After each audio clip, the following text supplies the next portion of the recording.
காலத்துல பாத்தீங்கன்னா இங்க தென் தமிழகத்துல, அதாவது நாகர்கோவில், திருநெல்வேலி, கன்னியாகுமரி, தூத்துக்குடி, இங்க இருந்து நிறைய அரசு வேலை வாய்ப்புகளை பாத்தீங்கன்னா எல்லாரும் வந்து இந்த பகுதியில இருந்து அதிகமா இருப்பாங்க. ஆசிரியர்கள் பாத்தீங்கன்னா நாகர்கோவில், திருநெல்வேலி, கன்னியாகுமரியில் பார்த்தீங்கன்னா அவ்வளவு அரசு பள்ளிகள் ஆசிரியர்களும் அரசு வேலை வாய்ப்புல அதிகமா இருப்பாங்க. ஆனால் கடந்த 15 வருஷமா அது டிராஸ்டிக்கலா ரொம்பவே குறைஞ்சு போச்சு. அவ்வளவு வேலை வாய்ப்புகள் அவ்வளவு ஆர்வமாக அவ்வளவு பணியாற்றிட்டு வந்தவங்க தான் இப்ப குறைஞ்சிருக்கு. இதையெல்லாம் மீண்டும் உருவாக்கும் வேலையை தான் இப்ப முதல்வர் அவர் செஞ்சுட்டு இருக்கிறார். அரசு வேலை வாய்ப்புன்னு சரி, இன்டேக் ரொம்பவே குறைஞ்சிருக்கு.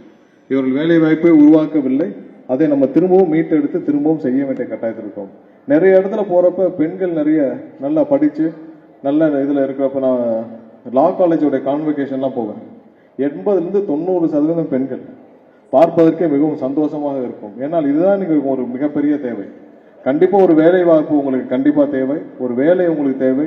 அது இல்லாமல் அது இல்லையே ஒரு சுய தொழில் உங்களுக்கு தேவை. ரெண்டில் ஏதாவது ஒண்ணு கண்டிப்பா, எந்த இதனாலும் நீங்க எவ்வளவு பெரிய இடத்துல இருந்தாலும் இதை ஒண்ணு உங்களுக்காக உருவாக்கி வச்சுக்கோங்க. அதுதான் உங்களுக்கு ஒரு சமுதாயத்துல பெரிய அங்கீகாரம், பெரிய மரியாதை. எந்த நிலைமையில் இருந்தாலும் உங்களுக்கு ஒரு வேலை வாய்ப்புல நீங்க கண்டிப்பா இருக்கணும். அரசு வேலை வாய்ப்பு கண்டிப்பா உருவாக்கும் வேலைகளை இந்த அரசு முழு மூச்சாக செஞ்சிட்டு இருக்கு.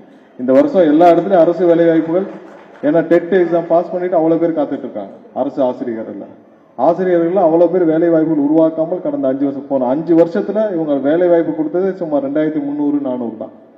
அதுக்கு முன்னாடி ரிட்டையர்ட் ஆனவங்களே பாத்தீங்கன்னா 10,000க்கு மேல. இது மாதிரி எல்லா துறைகளிலும், இந்த துறைகளில் எல்லாம் மீண்டும் வேலை வாய்ப்பு உருவாக்கும் வேலையை முதல்வர் துரிதமாக செஞ்சு வர்றார். அதே நேரத்தில் நிதிநிலையையும் சீராக பேலன்ஸ் பண்ணி கொண்டு போற வேலையும் இருக்காங்க. கண்டிப்பா உங்களுக்கான சூழ்நிலையை உருவாக்கும் வேலையை அரசு செஞ்சிட்டு இருக்கு. உங்களை ஒவ்வொருத்தருக்கும் தேவையான விஷயத்தை செஞ்சிட்டு இருக்கு. நான் திரும்பவும் போற இடத்துல சொல்றது என்னன்னா, இது உங்களுக்கான கவர்மெண்ட். முன்னாடி உங்களுக்கு இங்க இருக்க மாணவிகள், இங்க இருக்க பெட்ரோல் எல்லாருக்கும் பாத்தீங்கன்னா கவர்மெண்ட்டுக்கும் உங்களுக்கும் ஒரு பெரிய இடைவேளை இருக்கு.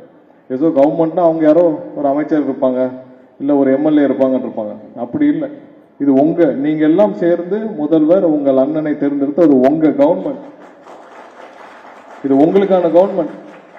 உங்களுக்கு பாதுகாப்பு கொடுக்கணுமா? ஒவ்வொரு நாளும் முதல்வர் உங்க அண்ணன் ஒவ்வொரு நாளும் யோசிச்சுட்டு இருக்கிறார். ஒவ்வொரு நாளும் முதல்ல பேசுறது பெண்களுக்கு, குழந்தைகளுக்கு, பெண்களுக்கு பாதுகாப்பு முதல்வருடைய எண்ணத்தில் ஒவ்வொரு நாளும் இருப்பது. அடுத்ததாக வேலை வாய்ப்பு, அடுத்ததாக கிளீன் கவர்மெண்ட். ஒவ்வொரு நாளும் கிளீன் கவர்மெண்ட், லஞ்ச லாபம் இல்லாத அரசு கொடுக்கணும்னு முன்னாடி பேசினவங்க எல்லாரும் சொன்னாங்க. எல்லா இடத்துலையும் பாத்தீங்கன்னா பத்திரப்பதிவு அலுவலகம், இல்ல ஆர்டிஓ ஆபீஸ், எல்லா இடத்துலையும் லஞ்ச லாபங்கள் எத்தனை வருஷம் பார்த்திருப்பீங்க. அதெல்லாம் இப்ப கிடையாது. இதை நோக்கிதான் அரசு போயிட்டு இருக்கு. இன்னும் ஒரு சில வருடங்களில் உங்களுக்கு பெரிய மாற்றத்தை பார்ப்பீங்க. 5 வருஷத்துக்கு முன்னாடி இப்படிலாம் இங்கெல்லாம் லஞ்சம் வாங்கிட்டு இருந்தாங்களா, இப்பயா இல்லையா அப்படின்ற அளவிற்கு எல்லாம் மாற்றப்படும். இங்கே வருகை புரிந்த உங்கள் அனைவருக்கும் மீண்டும் என்னுடைய வாழ்த்துக்களை தெரிவிச்சுக்கிறேன். அதே நேரத்தில் கீழே முதல் மாடியில எல்இடியில பார்த்துருக்க குழந்தைகளுக்கும் என்னுடைய வாழ்த்துக்களை தெரிஞ்சுக்கிட்டு நல்லபடியாக அடுத்து உங்களை மேல் படிப்பையும் தொடருங்க. வேலை வாய்ப்புகளை உருவாக்கும், அதற்கும் அப்ளை பண்ணுங்க. நம்ம காலேஜ்ல இருந்து கேட்டிருந்தாங்க, அவங்களுக்கு அந்த நிலம் சம்பந்தப்பட்டது கேட்டிருந்தாங்க. கண்டிப்பாக அதற்கு என்னால் முடிந்த அனைத்து வேலைகளையும் செய்வோம். நான் உங்க காலேஜில் பேசிட்டு மேனேஜ்மெண்ட்ல இருந்து சொன்னேன், உங்களுக்கு லா காலேஜ் வேணும்னா நீங்க அப்ளை பண்ணுங்க.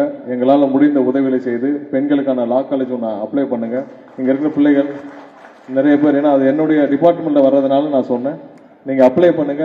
நீங்க உங்களுக்கான இந்த ஸ்பேஸ்ல ஏதாவது இடம் இருந்துச்சுன்னா நீங்க அப்ளை பண்ணுங்க. கண்டிப்பா அப்ரூவ் பண்ணுவோம். நிறைய பேர் இங்க இருக்கிற நிறைய நல்ல ஒரு லாயர்ஸா வரணும். ஏன்னா என் டிபார்ட்மெண்ட் வருது, என்னால் அனைத்து உதவிகளையும் என்னால் செஞ்சு உங்களுக்கு அதை சீக்கிரம் கிடைக்கிறதுக்கான வேலைகளை செய்வோம். மீண்டும் உங்கள் அனைவருக்கும் என்னுடைய வாழ்த்துக்களை தெரிவித்துக் கொண்டு விடைபெறுகிறேன். நன்றி.